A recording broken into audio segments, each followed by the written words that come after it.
शरीर किसी का हो जाता है तो मुझे लगता है कि कोई भी बीमारी उससे 100 किलोमीटर दूर है, आ ही नहीं सकती।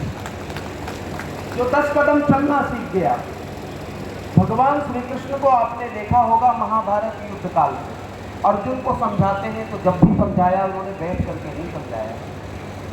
अर्जुन को जब भी समझाया उन्होंने खड़े होकर के या तो रथ पर खड़े होकर के समझाया है या मैदान में खड़े होकर के समझाया है। समझाने का तरीका इसलिए उनको ऐसा मिला क्योंकि कहा कि अर्जुन अगर जो मैं बैठ करके तुम्हें ज्ञान दूंगा लड़ने का तो तुम्हारा सामर्थ्य कम हो जाएगा, हो सकता है तुम्हें उठने में 4 मिनट लग जाए और कोई आकर के तुम पर वार कर दे, इसलिए तुम सचेत खड़े रहो यहीं पर। जब मैं तुम्हें समझा रहा हूं उस वक्त भी कोई आ जाए तो तुम इतनी जल्दी तैयार हो जाओ कि कोई भी शत्रु तुम्हारे ऊपर आघात ना पहुंचा सके। इसलिए वो खड़े होकर के समझा। हनुमान जी महाराज भक्त वत्सल, आज हनुमान जी का बड़ा नतीजा सबसे पहले हमारे बीच में राजकिशोर जी ने नाम दिया और फिर उसके बाद में मनीष जी ने भी हनुमान जी का नाम दिया, मंत्री जी भी हनुमान जी का नाम ले गए। हनुमान जी भक्त वत्सल कैसे हुए, भक्त कैसे हुए, करुणा निधि दयावान सब उनको, अभी भक्त को कैसे मिल सकती? भगवान भगवान है लेकिन भक्त को इतनी उपाधियां, इतना सब कुछ मिल जाना कैसे संभव हुआ? तो काफी बहुत छोटा सा दृष्टांत है। लंका से वापस आए और अयोध्या में बैठे, हनुमान जी महाराज को देख रहे हैं, माता सीता और राम, भगवान श्री राम जानकी के साथ में बैठे हुए।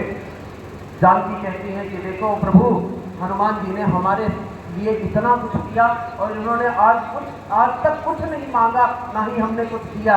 भगवान मुस्कुराए, कहा कि हनुमान जी को अभी बुलाते हैं। हनुमान जी को बुलाया, कहा कि हे भक्त वत्सल, तुम्हें ये बताओ, तुमने हमारे ऊपर इतना ऋण चढ़ा रखा है कि हम तुम्हें कुछ दे ही नहीं पा रहे और सोचे तो क्या दे, इसलिए आप हमसे मांगिए कि हम क्या दें, तुम्हें कौन सा पद चाहिए?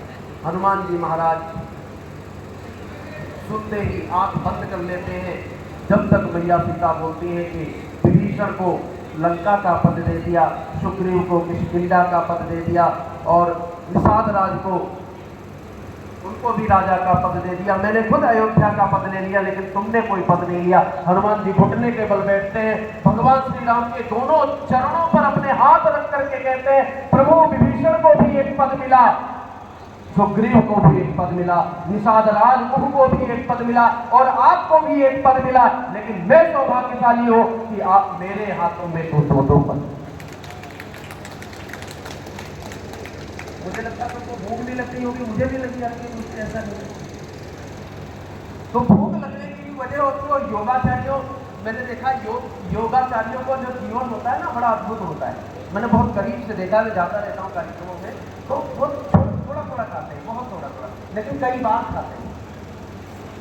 सनई सनई चरितम, जिस प्रकार से गाय का जीवन भैंस से बहुत अलग होता है। गाय और भैंस दो हैं, भैंस का जीवन बहुत अलग है, गाय का जीवन बहुत अलग है। क्यों? क्योंकि भैंस एक साथ में ज्यादा खा करके उठ नहीं पाती, बैठी रहती 4-5 घंटे, और गाय थोड़ा थोड़ा खाती, इसलिए उसके दूध में ऊर्जा है, उसके गोबर में ऊर्जा है, उसके गोमूत्र में ऊर्जा है। मैं तो मानता हूं कि गाय और योगाचारियों में कोई भेद नहीं। गाय अगर तो इतनी सारी ऑक्सीजन देती है, अपने गोमूत्र से भी लोगों का जीवन संवार देती है, कैंसर जैसी बीमारियां समाप्त कर देती है, तो योगाचारियों में भी वो गुण है। इसलिए मैं गाय से कम योगाचारियों को नहीं मानता हूं। मेरे लिए सर्वसम्मानित है योगाचार्य। और योग शिक्षक, अभी उन्होंने शिक्षक की बात की थी, मैं वेद का शिक्षक, मैं शुक्ल यजुर्वेद का शिक्षक हूँ, मैं खुद पढ़ाता हूँ। लगभग 450-472 बच्चे मैंने वेद के तैयार किए। तो मैं देखता हूँ कि एक विद्यार्थी होता है छोटा सा, उसको कुछ नहीं आता है, वो उससे कहो कि इस तरीके से हाथ करो, हाथ नहीं चला पाता, स्वर नहीं चला पाता, पढ़ नहीं पाता, उसके दिमाग में कुछ जाता नहीं है। तो उसके लिए मैं एक दिन सोचता हूँ कि मुझे इसके लिए क्या करना है। ये जब समाज में उतरेगा, जब इसको खुद नहीं आ रहा है, तो आज की 4 साल बाद ये क्या बताएगा? तब मैं उससे कहता हूँ कि बेटा, तुम घाट पर जाना या एकांत में जाकर के बैठना और चिंतन करना कि तुम्हारे दिमाग में कौन सा छेद नहीं है जिससे कि मेरा बोला हुआ शब्द प्रवेश नहीं हो रहा है। मैं कहता हूं, वो जाकर के बैठता है और कहता है मेरी कुछ समझ में नहीं आया।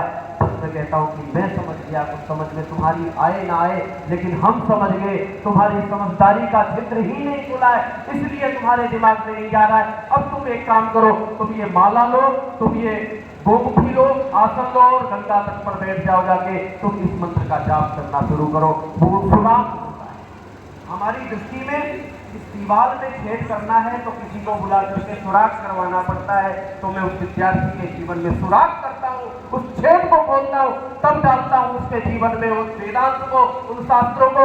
इसी प्रकार से योगाचार्य है मेरी दृष्टि में, जिस व्यक्ति के रोग होता है उस रोग को निकालने के लिए पता नहीं कौन सी औषधि का सुराग करके छेद करके उसके शरीर में पिरो करके भी उसको ठीक करना चाहते। ऐसे योग शिक्षक को होता है। शिक्षक की नीतियां इस प्रकार से होती हैं कि जिसके दिमाग में कुछ ना हो वहां भी प्रवेश करा करके, माननीय नरेंद्र मोदी जी प्रधानमंत्री जी जो तीसरी बार बने हैं अयोध्या में, अभी बहुत सारे वीडियो और मैं खुद भी डिबेट इत्यादि पर आता रहता हूँ, तो मेरे से कई बार प्रश्न होता है कि अयोध्या में हार गए, तो मैं कहता हूँ कि अयोध्या में हार जीत का फैसला नहीं होता है।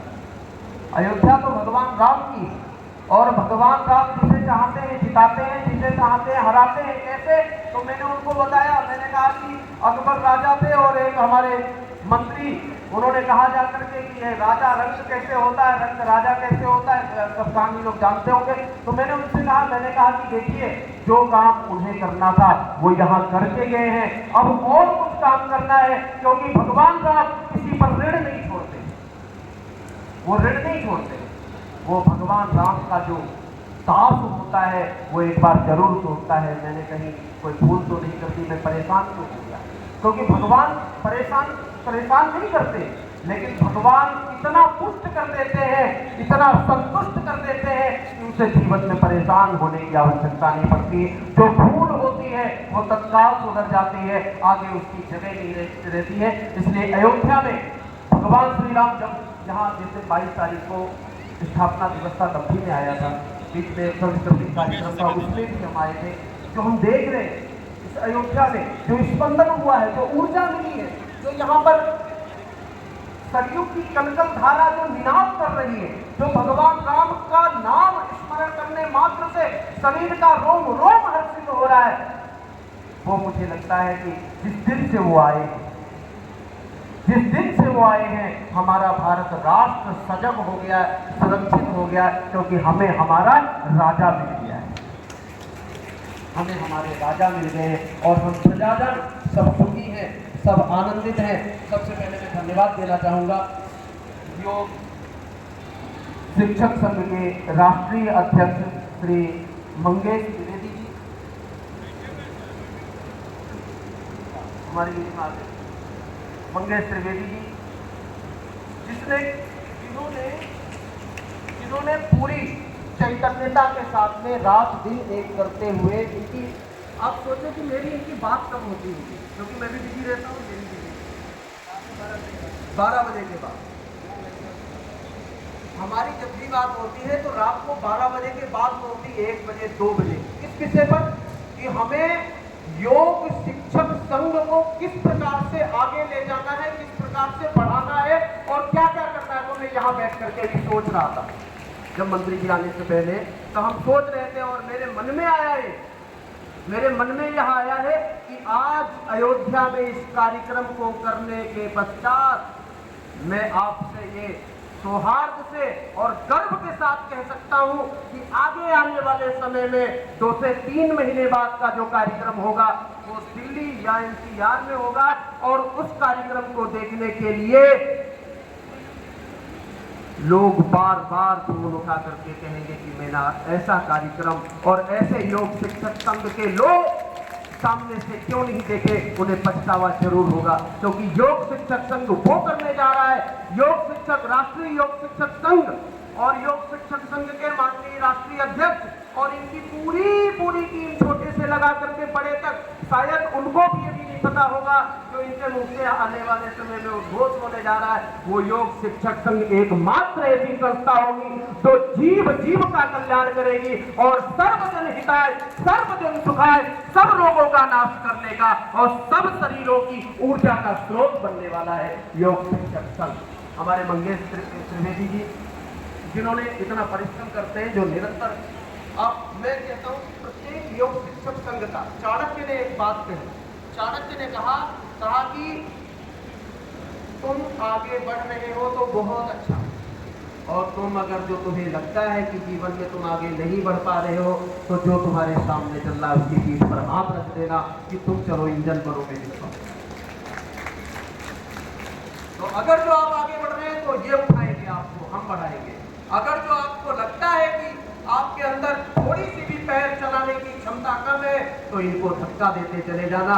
ये निश्चित रूप से उस झंडे को कश्मीर की उस सतह पर भी लहराएंगे और मानसरोवर की चोटी पर भी इस ध्वजा को लहरा देंगे, जिस पर लिखा होगा राष्ट्रीय योग शिक्षक संघ।